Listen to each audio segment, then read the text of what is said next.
Hey y'all, it is Steve with SBL Games. Thanks for dropping in. On today's episode, we are going to do a right Joy-Con rail replacement tutorial. Alright, so there's tons of videos on how to remove the housing, so we're kind of going to skip it. I'm going to lightly graze over it. So basically we have 2 screws in the bottom, then we have screw up top, and we got to do all but one on this side. The main one is to get this middle one. That's what's going to release this back housing, and you got to do that middle screw on both sides, actually, both Joy-Con rails. Then after you get these on the sides, you get the 2 up here, and you get the 1 down here. Actually, it's 2 down here, 1 up here, 1 on each side. But after you get those, you just get these 4, then pop your kickstand. There's 1 under the kickstand. If you have a memory card, be sure to remove it. If you have a game, be sure to remove it. Then you could pull this back plate off. Then there'll be a screw here, a screw here, a screw here, screw here, screw here, screw here, screw here. Remove all those. There's what, 1, 2, 3, 4, 5, 6, 7 total.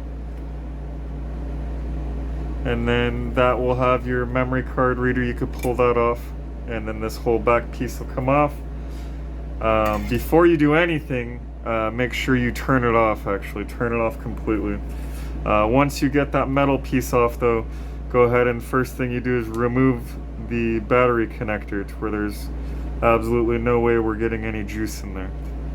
Alright, then you'll need to pop this little clasp.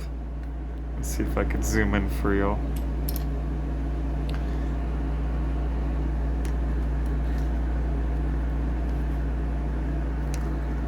So I need to pop that clasp right there. I usually use like my pinky nail. Just be real careful. You don't want to break it off. You just want to pop it up.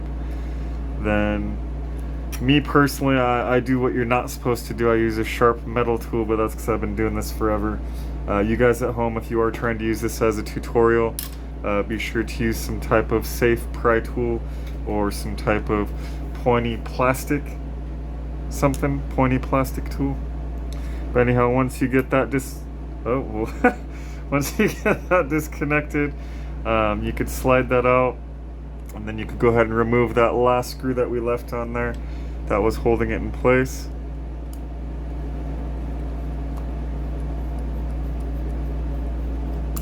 Something I recommend is if you guys are going to actually try to use these videos, always be sure to exercise caution. Always try to watch the video a couple of times through before actually doing the work, and that will give you the best results. But anyhow, now that we got the rails removed there,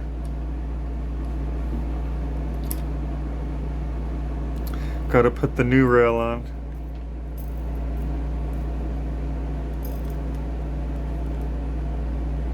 And then this, it folds over, so I kind of fold it over. It's supposed to go like in between this little groove here. Sometimes it's a little tricky. There we go. Alright, and then you want to flip it over towards like that.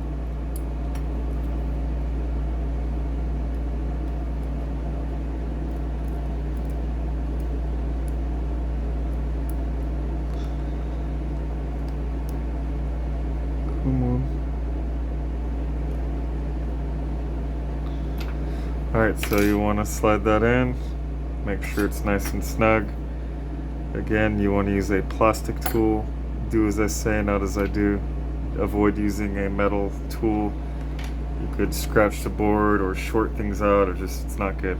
So on this particular repair, I actually had to do both rails, but that pretty much is the repair there. You could pretty much bolt it up after that. Me personally, I need to do this side real quick, and then I have to bolt that other side down, and then I could move forward with reassembling and testing. But there we go.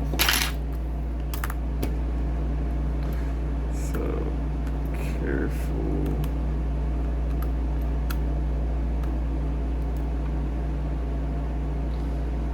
where'd all my screws go? There we go.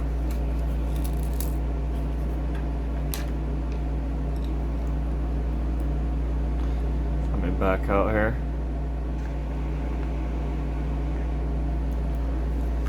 So now that we got that in there,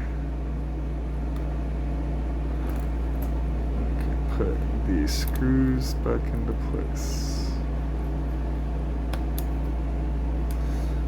Do all of them but the middle on both sides,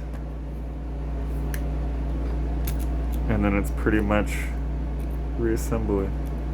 The same we did to take it apart but in reverse. Okay, why is it not wanting to screw in? Oh nice, it looks like they actually damaged quite a few things.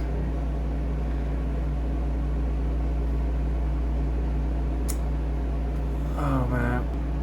And we're back. So something I did want to cover too, that nobody actually seems to cover, is something very important. And that something is called thermal compound. So before I reassemble, as you guys can see, I already removed the heat sink and I cleaned up all the thermal compound, all the factory junky compound. We're gonna put quality compound on here. MX2.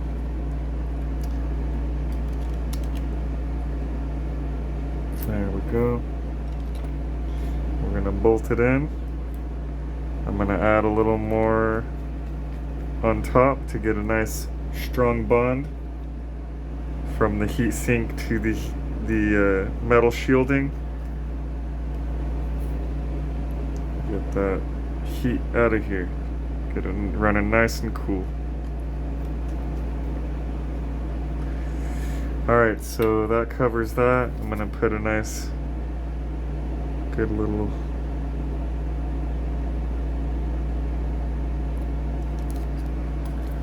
I always do overkill, I don't care. You guys could leave your little comments or whatever. Oh, that's why it wouldn't go. So they broke that piece off, that's why it wouldn't go on. Because I have one extra now that just wouldn't screw in. Alright, so now that everything's done, the work is done.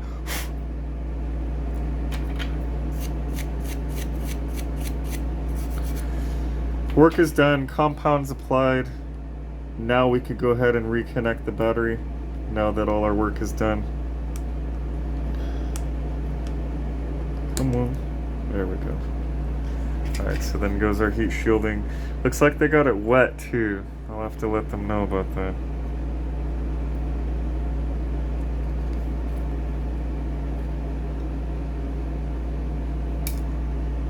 Dope.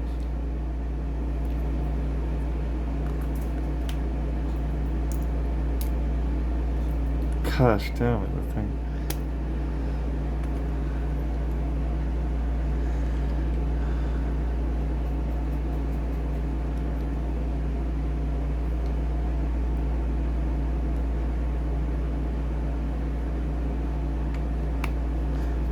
So all those silver screws go back, the card reader goes back.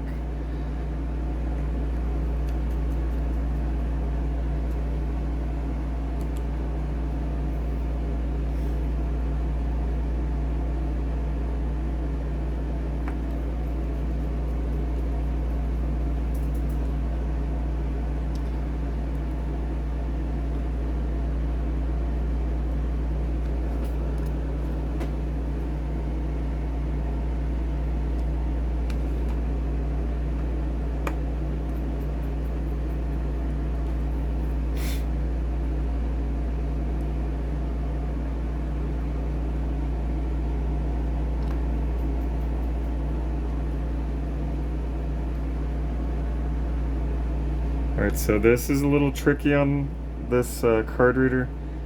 I like to take that little piece off, kind of line it up manually.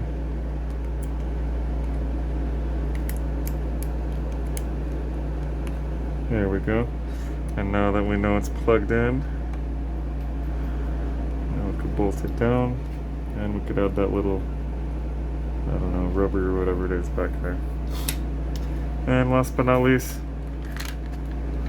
we'll put this on, then the 4 corners, the 2 in the bottom, the 1 up top, and the 1 in the middle on each side, and we are done. So thanks for dropping in, Steve with SBL Games. Be sure to like, subscribe, and comment, and we are good.